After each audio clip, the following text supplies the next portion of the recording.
तुम लोगों को एक प्रैक्टिकल दिए थे टाइट्रेशन का। क्या उद्देश्य था प्रैक्टिकल का? क्रिस्टलीय ऑक्सैलिक अम्ल का M/20 मोलरता का मानक विलयन बनाकर इसकी सहायता से दिए गए अज्ञात पोटेशियम परमैंगनेट यानी केमनोफोर विलयन की मोलरता तथा सांद्रता ग्राम प्रति लीटर में ज्ञात करना, यह उद्देश्य था। ठीक, अब है क्या प्रैक्टिकल, इसकी तरफ चलते हैं। अब A to Z हर पॉइंटों को यहां डिस्कशन करेंगे, बस सावधानी समझते चलिए। आवश्यक उपकरण क्या है, पहले इस पर आवश्यक उपकरण और सामग्री भी जान लेते हैं। ब्यूरेट, ये तुम्हारी है ब्यूरेट, ये ब्यूरेट स्टैंड है, ये पिपेट है, ये है पिपेट है, ये आयतनमितीय फ्लास्क यानी वॉल्यूमेट्रिक फ्लास्क है, ये कोनिकल फ्लास्क, इसकी आवश्यकता है। एक बीकर होना चाहिए, बीकर, और टेस्ट ट्यूब स्टैंड भी होना चाहिए क्योंकि टेस्ट ट्यूब की भी आवश्यकता होती है। और इसके साथ साथ में एक ट्राइपॉड स्टैंड होना चाहिए, एक स्पिट लैंप होनी चाहिए, और एक क्या है फनल होनी चाहिए। और इसके अतिरिक्त और कौन चीज होनी चाहिए? इसके अतिरिक्त तुम्हारा मानक विलयन जो बना है ऑक्सैलिक अम्ल का, वो मानक विलयन होना चाहिए, जो हमने मानक विलयन बनाया है आपके लोगों के लिए M/20 का ऑक्सैलिक अम्ल का मानक विलयन। ये भी बताएंगे भी सब कुछ कैसे बनाया जाता है। ठीक, और अज्ञात सांद्रता का केमनोफोर विलयन, ये अज्ञात सांद्रता का केमनोफोर विलयन होना चाहिए, और डाइल्यूट सल्फ्यूरिक अम्ल। इतनी सामग्री आपकी होनी चाहिए इस प्रैक्टिकल को संपन्न कराने के लिए। अब बात करते हैं इसका सिद्धांत क्या है। थियरी तो बहुत महत्वपूर्ण है, थियरी क्या है देखिए। ये हमने अभी विलयन बनाया है, इसकी सांद्रता हमें ज्ञात है, M/20 मोलरता का ऑक्सैलिक अम्ल का मानक विलयन है। कितना हमने बनाया है? 250 ml। इसकी सांद्रता हमें ज्ञात है, और ये विलयन जो हमने केमनोफोर, इसकी सांद्रता हमें ज्ञात नहीं है। हमको इस विलयन यानी ऑक्सैलिक अम्ल की केमनोफोर से रिएक्शन करानी है। इसकी, ये ऑक्सैलिक अम्ल है, इसकी केमनोफोर से रिएक्शन कराएंगे, किसके माध्यम से? टाइट्रेशन करा करके, और जिसके आधार पर इसके माध्यम से इस विलयन की हमको सांद्रता और मोलरता दोनों ज्ञात करनी है। समझ में कि नहीं? अब होता क्या है इस रिएक्शन में? इसमें ये केमनोफोर है, तुमने पढ़ा होगा केमनोफोर क्या होता है? प्रबल ऑक्सीकारक होता है। केमनोफोर क्या होता है? प्रबल ऑक्सीकारक होता है, और अम्लीय माध्यम में तो और भी प्रबल हो जाता है। तो हम जब सल्फ्यूरिक अम्ल डालेंगे तो ये प्रबल ऑक्सीकारक की तरह व्यवहार करेगा, और यह ऑक्सैलिक अम्ल को CO2 और H2O में ऑक्सीकृत कर देगा, जिसके परिणाम स्वरूप स्वयं मैंगनीज सेकेंड सल्फेट में अपचयित हो जाएगा। और मैंगनीज सेकेंड सल्फेट जो क्या होता है? लगभग कलरलेस होता है। ये क्या है? बैंगनी कलर है। तो जब ये कन्वर्ट हो जाएगा तो वो विलयन क्या हो जाएगा? कलरलेस हो जाएगा। और जब एक पॉइंट ऐसा आएगा जहां पर रिएक्शन होती जाएगी, विलयन कलरलेस होता जाएगा, और एक पॉइंट जहां पर कलर महसूस हो, इसका कलर, ये हम इसमें भरेंगे, किसमें भरेंगे? इसको ब्यूरेट में भरेंगे, और इसको हम पिपेट के माध्यम से लेंगे, अभी हम दिखाएंगे। इसको पिपेट के माध्यम से लेंगे, और ये ब्यूरेट में। जब रिएक्शन प्रोसीड होती जाएगी, कलर उड़ता जाएगा, एक ऐसा पॉइंट आ जाएगा जहां पर कलर आ जाएगा, उड़ना बंद हो जाएगा, यानी कलर उसमें प्रतीत होने लगेगा आपके इसमें, तो वो एंड पॉइंट होता है। इसका मतलब है कि वहां पर आपकी रिएक्शन कंप्लीट हो गई है। भाई आपका ऑक्सैलिक अम्ल जितना था इसमें, वो पूर्णतः ऑक्सीडाइज्ड हो गया है, तो वो एंड पॉइंट है। अर्थात अब केमनोफोर कितना यूज हुआ है उसके माध्यम से हम लोग कैलकुलेशन करेंगे। तो सिद्धांत यही है, अर्थात केमनोफोर एक प्रबल ऑक्सीकारक होता है अम्लीय माध्यम में, और ये ऑक्सैलिक अम्ल को CO2 और H2O में ऑक्सीकृत कर देता है, और जिसके माध्यम से हमको एक रीडिंग प्राप्त हो जाएगी। और इसी आधार पर ऑक्सैलिक अम्ल क्या कहेंगे? ये अपचायक होता है। ये ऑक्सीकारक है तो दूसरा अपचायक होता है, तो ऑक्सैलिक अम्ल तुम्हारा अपचायक की तरह कार्य करेगा। तो ये सिद्धांत हो गया। नेक्स्ट बात करें सूचक, इसमें इंडिकेटर कौन काम करेगा? तो सूचक जो केमनोफोर तुम इसमें ब्यूरेट में भर रही हो, यही सूचक का काम करेगा, यही इंडिकेशन देगा तुमको। कैसे, वो भी बताएंगे। अब कोनिकल फ्लास्क में क्या लोगे? क्या लेना है? कोनिकल फ्लास्क, ये तुम्हारा है कोनिकल फ्लास्क। इसमें हम क्या लेंगे? इसमें ऑक्सैलिक अम्ल का मानक विलयन, जो ऑक्सैलिक अम्ल ये है, इसका मानक विलयन लेंगे, किसके माध्यम से? पिपेट के माध्यम से। वो भी हम करके भी दिखाएंगे। ठीक, पहले प्रत्येक पॉइंट समझा देते हैं। नेक्स्ट पॉइंट है ब्यूरेट में क्या होना चाहिए? ब्यूरेट में तुम्हारा क्या होगा? केमनोफोर का विलयन। इसमें तुम्हारा क्या होगा? ब्यूरेट में केमनोफोर का विलयन होगा। फिर नेक्स्ट पॉइंट है अंतिम बिंदु क्या होगा। अंतिम बिंदु, जब हम इसमें ऑक्सैलिक अम्ल होगा और इसमें केमनोफोर विलेन रिएक्शन कराते जाएंगे डालते हुए, तो अंतिम बिंदु पर इसमें हल्का गुलाबी रंग आ जाएगा। बाकी कलरलेस होता रहेगा, लेकिन अंतिम बिंदु पर हल्का गुलाबी रंग हो जाएगा, वही एंड पॉइंट होगा और वही हम रीडिंग उसकी नोट कर लेंगे। नेक्स्ट है प्रेक्षण।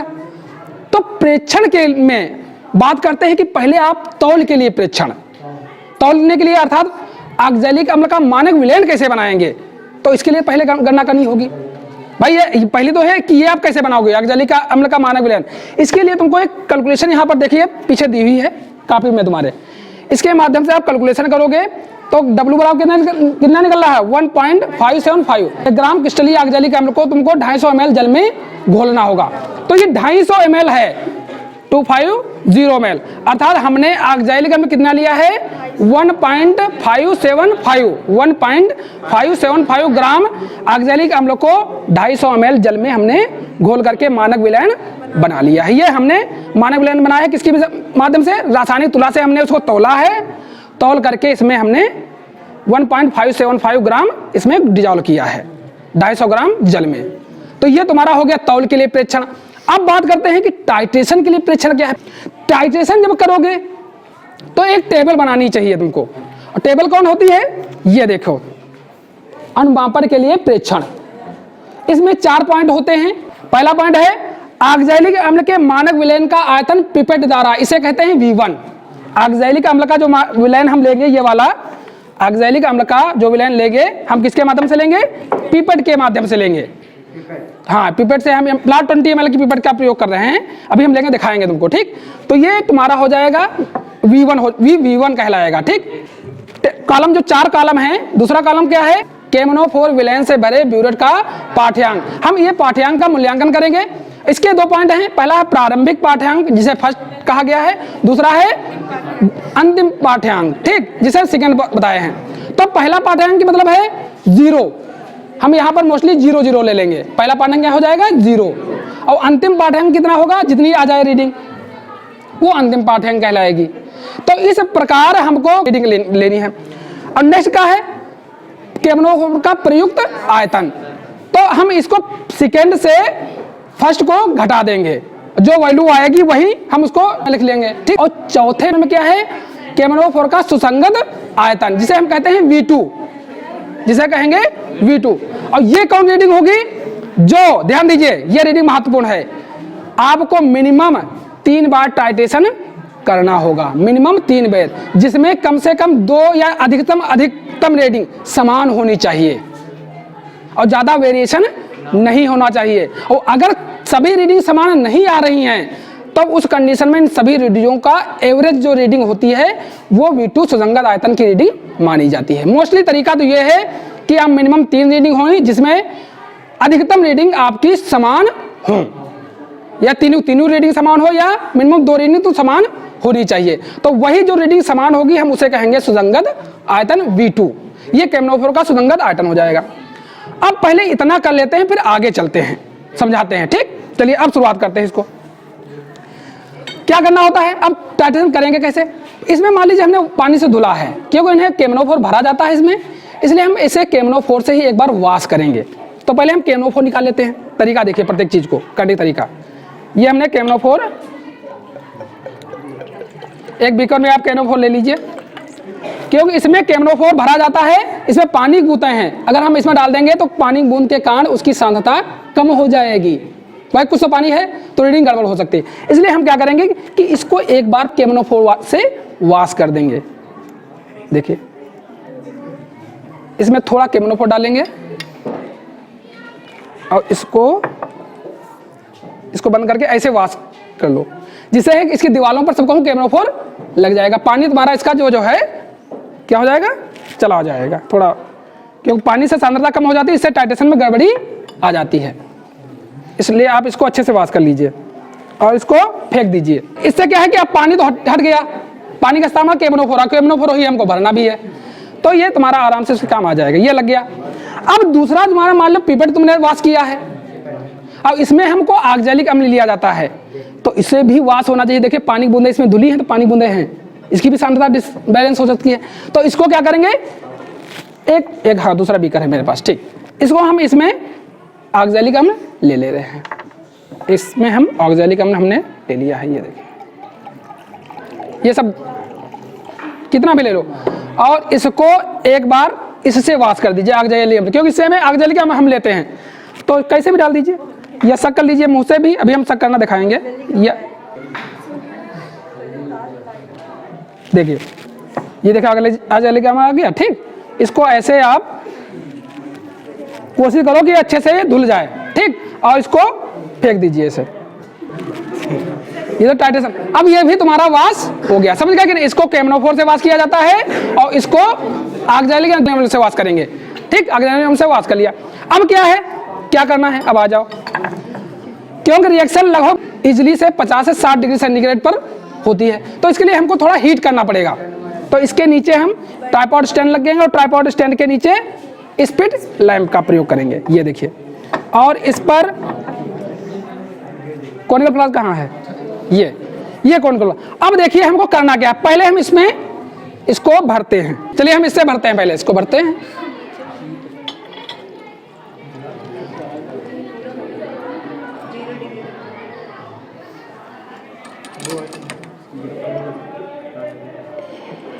कोई बना ज़्यादा हो जाएगा और निकल जाएगा,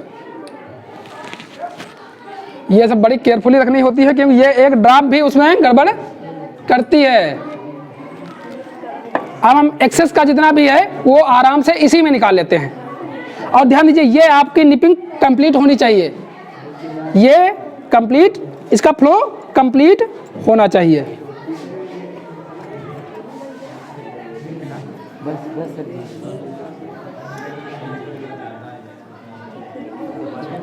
देखिए, ठीक, अब देखिए, अब ये तरीका कैसे तुम इसको ऑक्सैलिक अम्ल को लोगे। अब इसमें आपको मुख से खींचना होगा, अब बड़ी केयरफुली देखिए, 20 ml यहाँ ये है पॉइंट, 20 ml देख लिया, 20 ml, और ये पॉइंट है। अब तुम ऐसे अगर खींचोगे तो फटाक जैसे बंद करने चलोगे नीचे गिर जाएगा, तो बड़ी केयरफुली यहाँ पर थोड़ा दिमाग लगाने की जरूरत होती है। और ये ऑक्सैलिक अम्ल टॉक्सिक होता नहीं है, इसलिए मुंह में पहुंच जाए तो हमारे फड़फड़ाने की जरूरत नहीं है, मरोगी नहीं, जिंदे रहोगी, ठीक, क्योंकि ऐसे ही चीजें बनाई जाती है मुंह में, वही चीजें ले सकते हैं जो टॉक्सिक नहीं होती, जहरीला नहीं होता है, खट्टा होता है, ठीक, तो मुंह में पहुंच जाएगा तो परेशान होने की जरूरत नहीं है। अब इसको लेने का तरीका क्या है, ऐसे देखो, दोनों तरीके बताते हैं।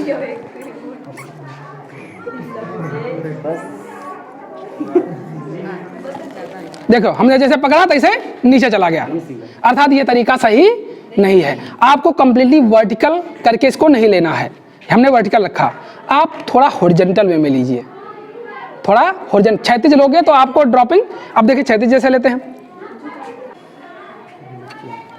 अब इसको हम आगे ज़्यादा गया है, कैसे क्या करेंगे, बहुत हिसाब से इस तरीके से करेंगे, छोड़ेंगे, अगर ऐसे छोड़ेंगे तो एकदम फ्लो नीचे जाएगा, तो इस तरीके से करिए और बहुत हिसाब से धीरे धीरे उंगली छोड़िए,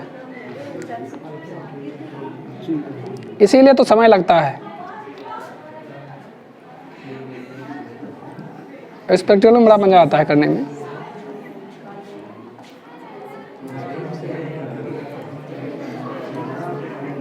देखिए 20 ml के पॉइंट पर कतई कंप्लीटी है। अब क्या करिए, कॉनिकल कंपास कहाँ है, ये देखिए, हम इसमें कुछ भी नहीं, ड्राई है मुड़ता, ये ड्राई होना चाहिए, इसमें हमने ये 20 ml डाल दिया, आपने जाने। अब ये क्या हो गया तुम्हारा, जो केमनोफोर का पहली पॉइंट था कलम में, क्या था पहला पॉइंट, पिपेट का आयतन, केमनोफोर का आयतन पिपेट द्वारा V1, वहां पर आप लिख लोगे 20, देखिए पहला कॉलम जो लिखा है, तो यही 20 तुम्हारा हो गया हो, ठीक। इसको अच्छे से ऐसे कर दीजिए, क्योंकि कभी कभी क्या होता है कि यहाँ निपिंग में थोड़ी रह जाती है, अच्छे से करने के लिए ये तरीका। अब करना क्या है, इसमें और क्या ऐड करना है, इसमें लगभग 5 ml या आधी टेस्ट ट्यूब से ज़्यादा क्या करना है, डाइल्यूट सल्फ्यूरिक अम्ल ऐड करना है, डाइल्यूट सल्फ्यूरिक अम्ल। तो देखिए डाइल्यूट सल्फ्यूरिक अम्ल हमारे पास ये है, हम टेस्ट ट्यूब के माध्यम से लगभग आधी टेस्ट ट्यूब से ज़्यादा ऐड कर लीजिए इसमें।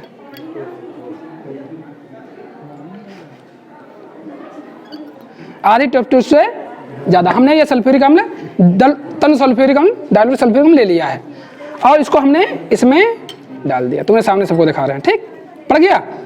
अब हमको रिएक्शन इसकी करानी है इससे, लेकिन टेम्परेचर चाहिए, तो थोड़ा हीट करते हैं। माचिस लाइए, उधर चले गया। ठीक ठीक, ये देखिए इस तरीके से इस पर ऐसे लगा देंगे और इसके ऊपर तुम्हारा ये कोनिकल फ्लास्क रखेंगे। क्यों आप लोगों को दिखा रहे हैं इसलिए, क्योंकि आप लोग नहीं देख पा रहे हो। ये मैं लगा दिया और इसके ऊपर इसके नीचे ले जाएंगे और साथ में हीट तो हो ही रहा है। थोड़ा इसको ऊपर कर लेते हैं।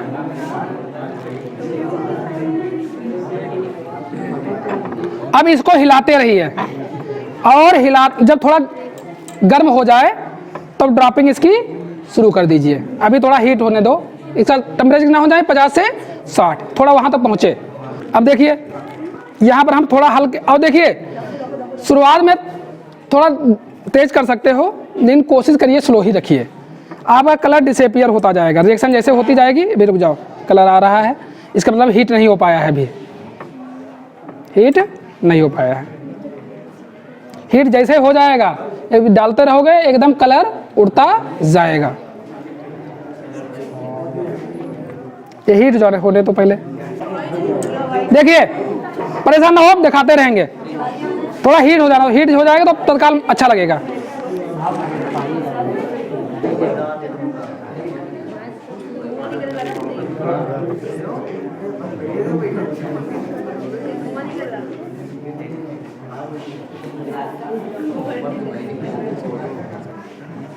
जितना अच्छा गर्म हो जाएगा उतना ही बहुत अच्छा रीडिंग आएगी।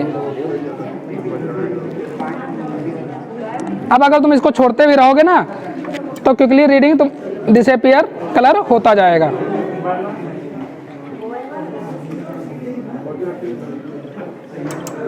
देखिए इसमें ड्रॉपिंग हो रही है लगातार, लेकिन ये डिसअपीयर होता जा रहा है।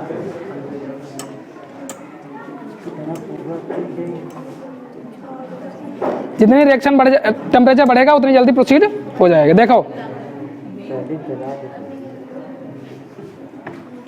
देखिए पढ़ते ही पढ़ते डिसअपीयर हो जा रहा है।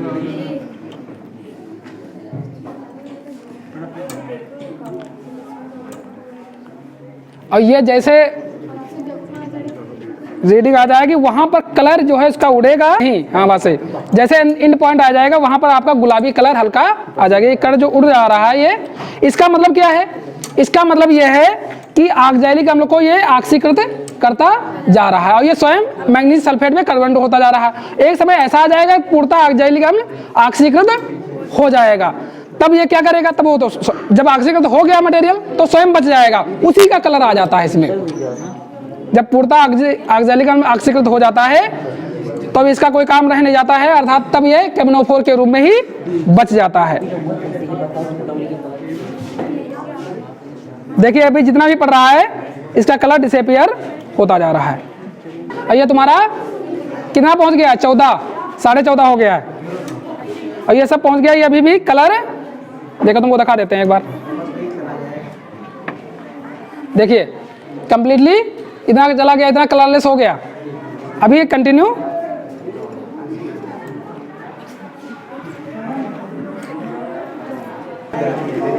हिलाते हिलाते करेंगे तभी आपका अच्छे से आएगा।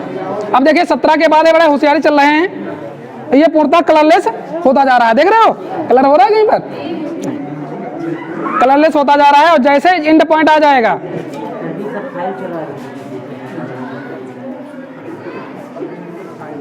अब थोड़ा स्लो कर दीजिए। देखिए अब आपका कलर उड़ नहीं रहा है, पिंक गुलाबी कलर आ गया। ये रीडिंग कितना है? 17.6 17.6। अर्थात ऐसे जब आप करोगे और दो रीडिंग जो समान होती हैं उन्हें हम कहेंगे सुसंगत आयतन। जो डिफरेंस, अब इसका डिफरेंस क्या हो जाएगा? 17 पॉइंट वही हो जाएगा। फिर से हम अब जब एक बार इसे हम फेंक देंगे, ठीक, इसको फेंक देंगे और फिर क्या करेंगे? फिर से केमनोफोर इसी में लेकर के हम इसको 0 तक करेंगे, भर लेंगे। और 0 तक जब भर लेंगे फिर से इसको अच्छे से वॉश कर लेंगे पानी से। हाँ 3 बार मिनिमम इसको वॉश कर लीजिए अच्छे से और फिर से सेम प्रोसीजर अपनाइए। और मिनिमम आपको 3 बार करना है। और जो दो रीडिंगें समान होंगी वो आपका कहलाएगा V2, सुसंगत आयतन का होगा। हाँ, ज्यादा में आवाज नहीं, शांत रहिए। जो ज्यादा हो जाते हैं अगर समान नहीं आता तो एवरेज वैल्यू को हम सुसंगत आयतन मान लेते हैं। इस आधार पर आप अब गणना करेंगे। गणना क्या होगा? फार्मूला है N1 M1 V1 बराबर N2 M2 V2, जहां स्मॉल n1 व स्मॉल n2 जो क्या है इलेक्ट्रॉनों की संख्या है। N1 क्या है? ऑक्जेलिक अम्ल द्वारा दिए गए इलेक्ट्रॉनों की संख्या जो 2 है, और N2 का है KMnO4 द्वारा लिए गए इलेक्ट्रॉनों की संख्या जो क्या है 5 है। M1 क्या है? मोलरता ऑक्जेलिक अम्ल की, वो कितनी है M/20। V1 क्या है? इसका आयतन है, इसका आयतन V1 क्या है? ये V1 हो जाएगा इसका आयतन। और M2 हमको निकालनी है। M2 क्या है? इसकी सांद्रता, KMnO4 की सांद्रता। और V2 क्या है? V2 तुम्हारा ये आयतन निकला है, जो इतना आयतन लगा है, ये क्या कहलाएगा? 17.6 ये V2 का आयतन है। और कैलकुलेशन कर लोगे तो M2 तुम्हारा निकल आएगा, अर्थात KMnO4 की मोलरता निकल आएगी। तो और उसके आधार पर जब KMnO4 की मोलरता निकल आए तो इसको KMnO4 के मोलर मास से गुणा कर दोगे तो सांद्रता तुमको KMnO4 की ग्राम प्रति लीटर में निकल आएगी। छात्रों, जो इसमें हमने आपको रीडिंग दिखा रहे हैं उसमें पिछली रीडिंग है जिसमें 18 को हमने सुसंगत आयतन माना है, 18 ml को, तो उसके आधार पर हमने इसमें रीडिंग दी हुई है और उसी के आधार पर उसमें हमने कैलकुलेशन भी किया हुआ है। तो जब परिणाम आपका निकलेगा तो परिणाम में क्या आप लोग लिखोगे दिए गए अज्ञात सांद्रता के KMnO4 विलयन की मोलरता जो निकली होगी वो लिखोगे, तथा सांद्रता जितनी भी निकलती है ग्राम प्रति लीटर में प्राप्त हुई। समझ में कि नहीं? इस तरीके से आपको ये प्रक्रिया आपको टाइट्रेशन की कर लेनी है।